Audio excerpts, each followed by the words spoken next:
జై శ్రీమన్నారాయణ్. అస్మద్గురుభ్యో నమ. శ్రీమతే రామానుజాయ నమ. మంచి మాట విందామా?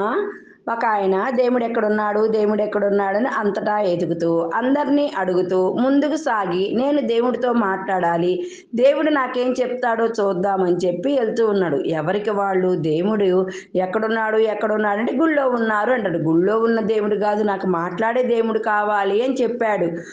చెప్పంగానే ఈయన ఆ బాటసారిలాగా ఇల్లు వదిలిపెట్టి అన్నీ త్యజించేసి నేను దేవుడి కాడికి వెళ్ళాలి, దేవుడితో మాట్లాడాలని ముందుకు నడుస్తూ ఉన్నాడు. అక్కడ ముందుకు నడుస్తూ ఉంటే ఆ మబ్బులు, సూర్యుడు బాగా ఎర్రగా మండిపోతూ ఉన్నాడు. మండిపోతున్న సూర్యుడిని ఒక మొబ్బు వచ్చి కప్పేసేసిద్ది. మొబ్బు వచ్చి కప్పేసంగానే మళ్ళీ చీకటి పడిద్ది. మళ్ళీ మొబ్బు అవతలి భాగంగానే మళ్ళీ సూర్యుడు వస్తాడు.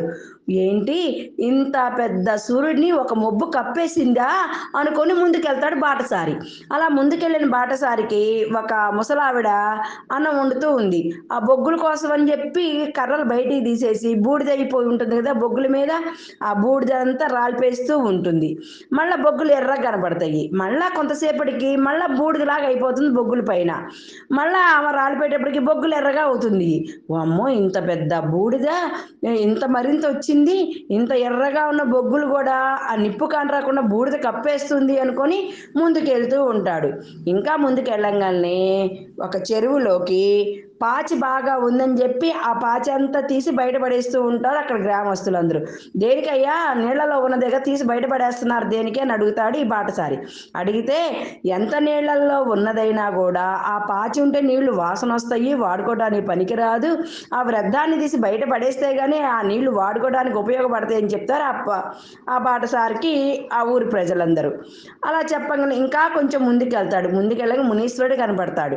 మునీశ్వరుడు కనపడే, స్వామి నేను దేవుడి కోసం వచ్చాను, దేవుడు నాకు కనపడట్లేదు అంటే, ఇప్పటిదాకా నువ్వు దారిలో వచ్చినప్పుడు ఏమేమి చూసావు నాయనా అని ఆ మునీశ్వరుడు అడగ్గా, ఇలా మబ్బు కనబొచ్చింది, ముసలావిడ కనపడింది, మొగ్గులు రాలుపుతుంది, పాచిలో నీళ్లలో పాచి తీసి బయటపడేస్తున్నారు అంటే అప్పుడు ఆయన చెప్తారు, నీలో ఉన్న అజ్ఞానం అనే పాచిని తీసి బయటపడేయి, పరమాత్మ మంచిగా నీకు కనపడతాడు అని చెప్పారు.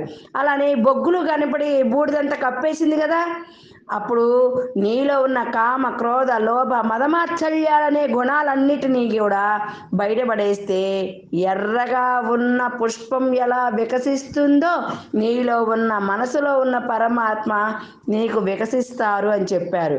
అలానే మబ్బులు కమ్ముకున్నాయి కదా సూర్యుడికి, నీ మబ్బు నీలో ఉన్న అజ్ఞానాన్ని తొలగిస్తే పరమాత్మ నీకు కనపడతాడు. నీలో ఉన్న పరమాత్మని ముందు చూసి అంతటా నీకు పరమాత్మ కనబడతాడు. ఎందెందు వెతకి చూసినా అందందే కలడు అనే ప్రహ్లాదుడిలాగా నీలో ఉన్న పరమాత్మను నువ్వు చూసావంటే నువ్వు ఎక్కడ చూసినా కూడా పరమాత్మ కనపడతాడు అని చెప్పారు మునీశ్వరులు ఆయనకి. ముందు మనలో ఉన్న అజ్ఞానాన్ని తొలగించుకుంటే పరమాత్మ, మనలో ఉన్న పరమాత్మ మనకెప్పుడు కనబడుతూ ఉంటారని చెప్పారు. జై శ్రీమన్నారాయణ.